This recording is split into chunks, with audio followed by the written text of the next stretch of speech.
Donc, je suis présentement avec Lucie Blanchet, chef de la division culture et événements au service des loisirs et de la culture de Mont-Saint-Hilaire. Bonjour, Madame Blanchet. Bonjour. Donc, aujourd'hui, on est ici pour discuter de ce qui s'en vient en culture à Mont-Saint-Hilaire, en commençant par la Saint-Jean. Ben oui, c'est la fête nationale qui va donner le coup d'envoi. Donc, le 23 juin prochain, le classique feu d'artifice sur la rivière Richelieu à 22 heures. C'est un beau partenariat qu'on fait avec notre ville voisine, la ville de Belleuil. Donc, c'est un rendez-vous. Et bien sûr, on invite les gens à venir le plus possible en transport actif. On a des stationnements pour les gens, bien sûr, qui peuvent venir en voiture uniquement. Mais venez en vélo, venez à pied, on aime bien ça. Et c'est un rendez-vous qui attire toujours des centaines et des centaines et des centaines de personnes. C'est une belle façon de lancer nos vacances, notre été. Et ça se poursuit le lendemain au Parc de la Gare. Et puis, la première journée, le 23, est-ce que ça se passe ici? Ça se passe, en fait, on donne rendez-vous aux gens à proximité de l'église Saint-Hilaire. C'est là qu'on peut admirer les feux qui sont faits à partir de la rivière Richelieu, entre les deux églises des deux villes. Puis, qu'est-ce qui peut nous attendre pendant ces 2 journées-là? Bien, le 23, c'est toujours bon, le feu d'artifice avec la musique, c'est toujours très joli. Mais le 24, à partir de 11 heures, on invite les citoyens à se rendre au Parc de la Gare, pique-niquer. On va avoir un camion cuisine de rue qui va être là. Le fin renard vous attend, ça va être délicieux. On a des jeux d'eau, on a des jeux gonflables. On va avoir un conte avec l'équipe de la bibliothèque Armand Cardinal, le discours patriotique avec notre maire, M. Guertin.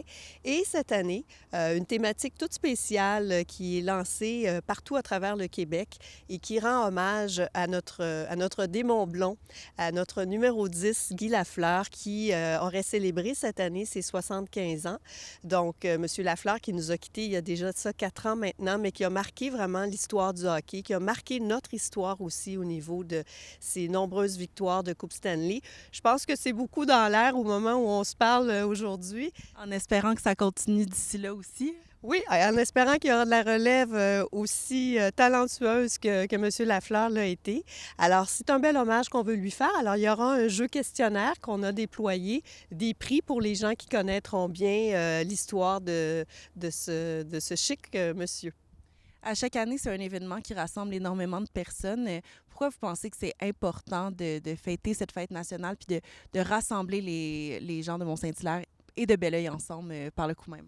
Pour plein de raisons, je pense que c'est c'est un rendez-vous qui fait que les gens se sentent faire partie d'une communauté, de quelque chose de plus grand qu'eux. Oui, c'est un rendez-vous familial, c'est un rendez-vous entre voisins, mais c'est une belle façon aussi de se souvenir qu'on est un peuple, qu'on est unis et qu'on doit le demeurer, bien sûr.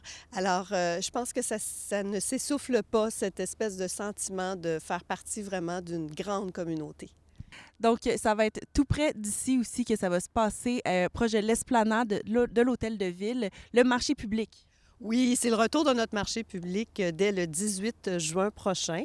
Alors, jusqu'au 3 septembre. C'est sur l'esplanade, comme vous le mentionniez encore une fois cet été. C'est un rendez-vous avec une vingtaine de producteurs de l'agroalimentaire, une très belle diversité au niveau des produits qui sont offerts à chaque semaine. C'est de 14h30 à 18h30.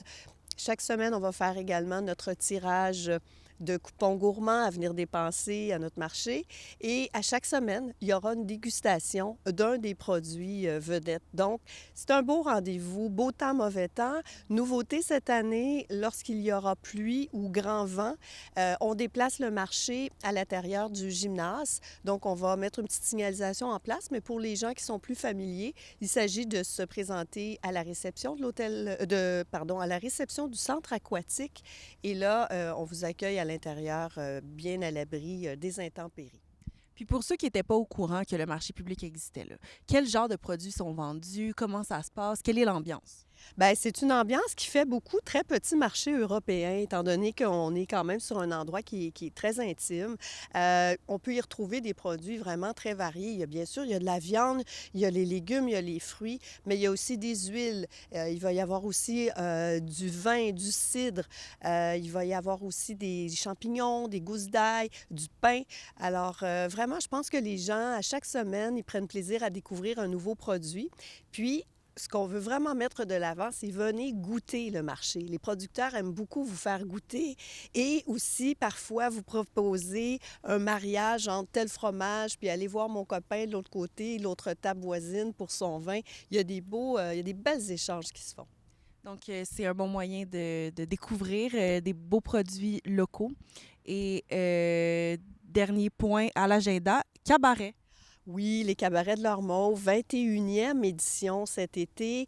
Encore une fois, on s'est amusé dans tous les styles musicaux. Alors, on commence le 1er juillet avec David Tremblay et Ariane Laniel. Donc, c'est un country qui va être proposé. Ensuite, le 8 juillet, c'est la musique bossa nova, soul de Ima. Wow, un beau retour avec Ima. Un beau retour d'Ima. On est très content de la retrouver, notre belle Ima. Et elle sera suivie avec Jonas, qui est un artiste de la région. Et là, on est dans un univers rock. On n'oublie pas nos amateurs de musique classique pour autant avec la formation Caprice, qui se sont vus mériter plusieurs prix Gémeaux. Donc, très heureuse de présenter Caprice, de les accueillir. Et on termine avec un hommage aux Beatles. Donc, on s'est vraiment amusé dans plein d'univers différents. C'est un rendez-vous à 2 pas d'ici, au Parc des Mers, pavillon Isaac, Vandandeg, à 20h. Apportez vos chaises. Et puis encore une fois, beau temps, mauvais temps, le spectacle est maintenu. S'il ne peut pas se dérouler à l'extérieur, on le déplace au pavillon Jordi-Bonnet, à quelques pas d'ici. Donc, vraiment, il y en aura pour tous les goûts au cabaret. Merci, Madame Blanchet. Merci à vous. C'est toujours un plaisir de venir vous partager notre belle programmation. Alors, on se revoit très bientôt.